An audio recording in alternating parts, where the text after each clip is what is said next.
रावरे मन के जोहार और जेके स्टडी चैनल में रावरे मन कर स्वागत है।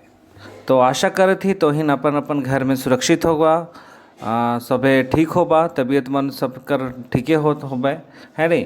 तो वैसे हम तोहरे मन से माफ़ी चाहिला कि एते दिन लगभग एक सप्ताह जैसन मोर क्लास नहीं आले, काले कि कुछ टेक्निकल इशू हो जा रहे, क्यों सिस्टमों ख़राब हो जा रहे और हमार मोबाइल जो है के उकर स्क्रीनों टूट जाए है नहीं।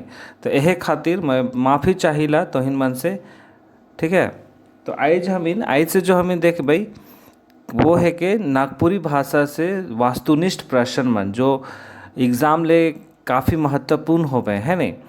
काले कि जितने भी इम्पोर्टेंट जो क्लास रहे वो सब समाप्त हो जाए है, और जैसन कि जहाँ नागपुरी जो ग्रामर है के उकर से संबंधित जो क्लास है वो पहले भी हो जाए है, और उकर वीडियो जेके स्टडी चैनल कर जो प्लेलिस्ट हो वहाँ पर जाके तो इनके देखे के मिल जाए। तो जे मन नागपुरी व्याकरण कर क्लास करे चाहेला तो मन वहाँ प्लेलिस्ट से जाके वीडियो के तो हिन देख सकेला है नहीं।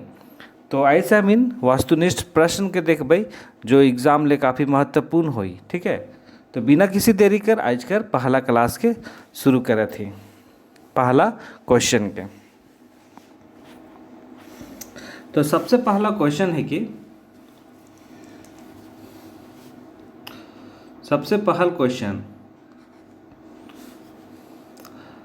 दक्षिणी झारखंड की क्षेत्रीय भाषाओं में सबसे अधिक बोली जाने वाली भाषा क्या है। तो हम लोगों को दक्षिणी झारखंड है ना, मान लीजिए ये आपका झारखंड है, ठीक है। मैप पे ज़्यादा ध्यान ना दें, ठीक है। और ये जो आपका दक्षिणी क्षेत्र है तो वहाँ पे कौन सी क्षेत्रीय भाषा आपको सबसे अधिक बोलनी देखने को मिलती है, मगही, नागपुरी, खोरठा या इनमें से कोई नहीं। तो आपका सही आंसर होगा ऑप्शन नंबर बी, नागपुरी, ठीक है। आपका ये जो साउथ झारखंड है वहाँ पे आपको अधिकतर नागपुरी भाषा बोलते हुए दिखाई पड़ती है, ठीक है। अगला है, देखिएगा आप लोग हर एक क्वेश्चन, क्योंकि हर एक क्वेश्चन बहुत ही महत्वपूर्ण है एग्ज़ाम के लिए। दूसरा क्वेश्चन हम लोग देखेंगे, प्राचीन नागपुरी के उद्भव का अनुमानित काल, मतलब ये जो नागपुरी भाषा है उसका उद्भव कब हुआ था, मतलब हमें अनुमानित बताना है क्योंकि हम लोगों को कंफर्म पता नहीं है, ठीक है। तो अनुमानित कौन सा है, जो भी हमें इतिहास जो हमें देखते हैं नागपुरी भाषा का, तो इसके अनुसार से कौन सा काल होगा ये हमें बताना है। 8वीं से 11वीं शताब्दी, 9वीं से 11वीं शताब्दी, 10वीं से 12वीं शताब्दी या इनमें से कोई नहीं। तो इसका सही आंसर होगा ऑप्शन नंबर ए, ठीक है। ऑप्शन नंबर ए, 8वीं से 11वीं शताब्दी के बीच में नागपुरी का उद्भव माना जाता है, वो भी प्राचीन नागपुरी का, ठीक है। अगला हम लोग देखते हैं,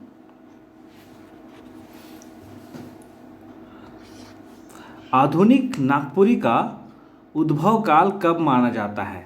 जो पिछला क्वेश्चन था वो प्राचीन नागपुरी से संबंधित था, ठीक है, प्राचीन नागपुरी, लेकिन अभी जो है वो आधुनिक नागपुरी का उद्भव काल पूछा जा रहा है।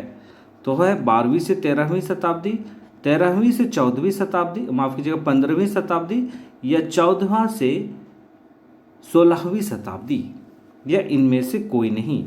तो इसका आंसर क्या होगा, तो ये हमारा जो आधुनिक नागपुरी का जो उद्भव काल है वो भी अनुमानित, तो इसका सही जवाब होगा ऑप्शन नंबर सी, 14वीं से 16वीं शताब्दी के बीच में आपका ये नागपुरी जो आधुनिक नागपुरी जो है, जो आजकल जो वर्तमान में बोली जाती है, जिसकी लिपि क्या है, देवनागरी, ठीक है, देवनागरी लिपि है आधुनिक नागपुरी की, ठीक है। और जो प्राचीन नागपुरी अगर अब आपको पूछा जाता है कि उसकी लिपि कौन सी है, तो उसका आंसर होगा कैथी लिपि, ठीक है। अगला हम लोग देखेंगे,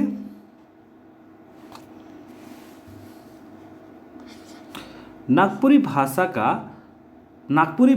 पर थोड़ा थोड़ा प्रभाव पड़ा है, किस भाषा का। ये पूछा गया है नागपुरी भाषा पर। खोरठा का, कुड़ुक और मुंडारी का, या सीमा पार की भाषाओं का, या इन सभी का। तो इसका आंसर है ऑप्शन नंबर डी, इन सभी का। खोरठा का भी प्रभाव पड़ा है, मुंडारी और कुड़ुक का भी, है ना। तो और जो सीमा पार की जो भाषाएं हैं, जैसे बिहार की भाषा हो, उड़ीसा की भाषा हो, बंगाल की भाषा हो, तो इन सबों पर ये जो नागपुरी भाषा है उसका प्रभाव पड़ा है। जैसा आप सभी को जानते हैं कि ये जो नागपुरी भाषा है वो कहा जाता है भोजपुरी की उपभाषा, ठीक है, भोजपुरी की उपभाषा। और साथ ही साथ में इस पे हम लोग उड़िया का भी असर देखते हैं, उड़िया भाषा जो उड़ीसा की भाषा है, और साथ ही बंगला भाषा का भी प्रभाव हम लोग देखते हैं, ठीक है। अगला क्वेश्चन है,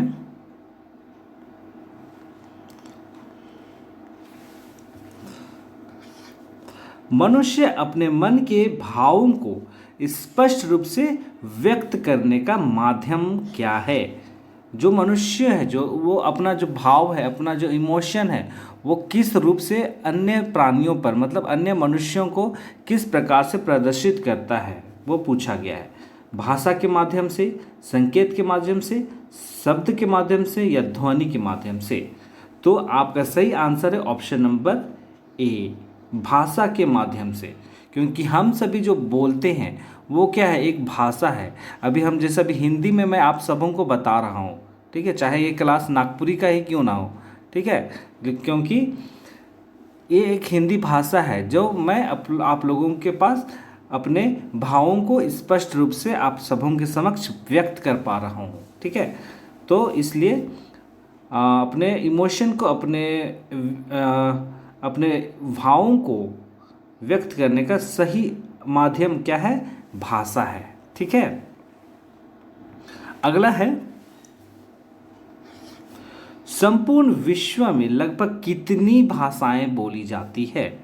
माना कि आज का जो क्लास है वो नागपुरी से संबंधित है, लेकिन इस क्वेश्चन में आप लोग, मतलब आज का जो सीरीज है उस पर आप लोग सभी भाषाओं का, मतलब लैंग्वेज से संबंधित जो प्रश्न है वो आप सभी को इस सीरीज में देखने को मिलेगा, ना सिर्फ नागपुरी का बल्कि अन्य भाषाओं का भी, ठीक है। तो वही पूछा जा रहा है कि विश्व में कितनी भाषाएं बोली जाती है। ऑप्शन देखेंगे 1000, 2000, 3000 या 4000। तो इसका सही जवाब है ऑप्शन नंबर सी, ठीक है, 3000 भाषाएं बोली जाती है अप्रोक्स, ठीक है। ये चीज़ को आपको ध्यान देना है, ये अप्रोक्स, ठीक है। अगला है, अभी हम लोग देखें विश्व पटल पर संबंधित था, ठीक है। तो हमें अब अगला क्वेश्चन देखना है कि देश पे बोली जाने वाली कुल भाषा कितनी है, ये बताना है, ठीक है। 1605 है, 1611 है, 1615 है, या 1618 है। तो भारत पे कुल लगभग 1618 भाषाएं बोली जाती है, ठीक है, लगभग। अगला देखिए,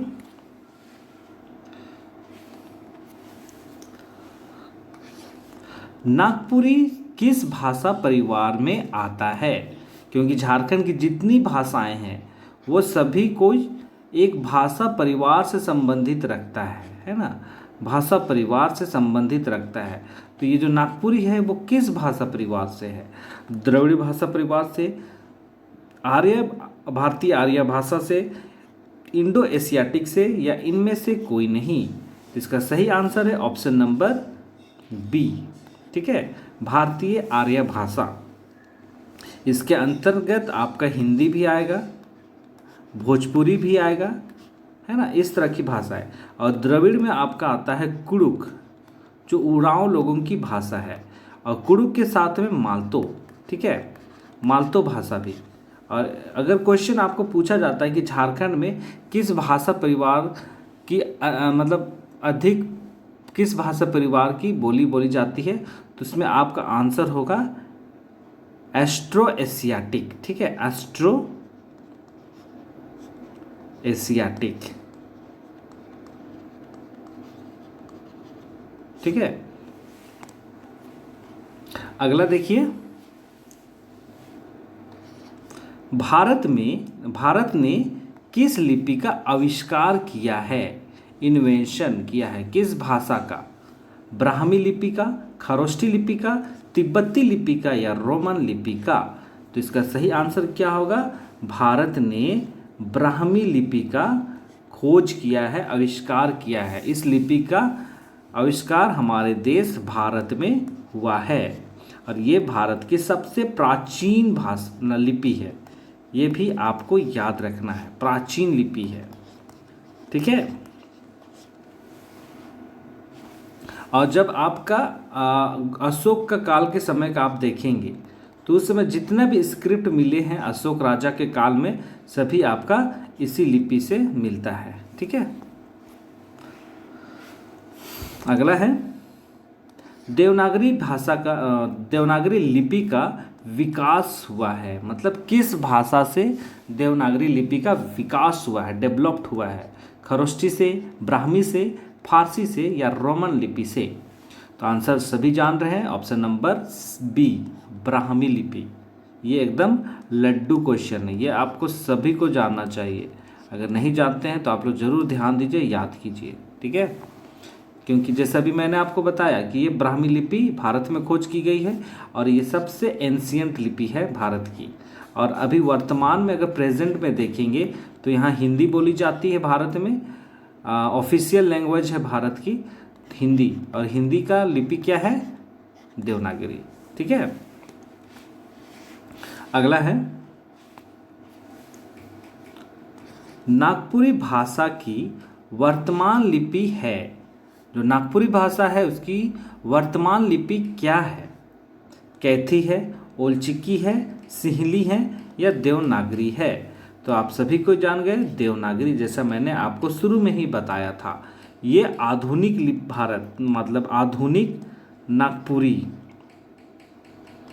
ठीक है, आधुनिक नागपुरी का लिपि है देवनागरी। और अगर प्राचीन लिपि पूछा जाए नागपुरी का तो होगा कैथी, ठीक है।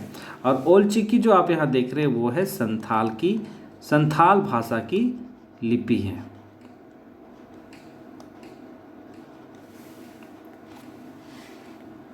अगला है, नागपुरी भाषा के वर्णमाला में कितने वर्ण प्रयुक्त हैं, मतलब कितने वर्ण प्रयुक्त हैं?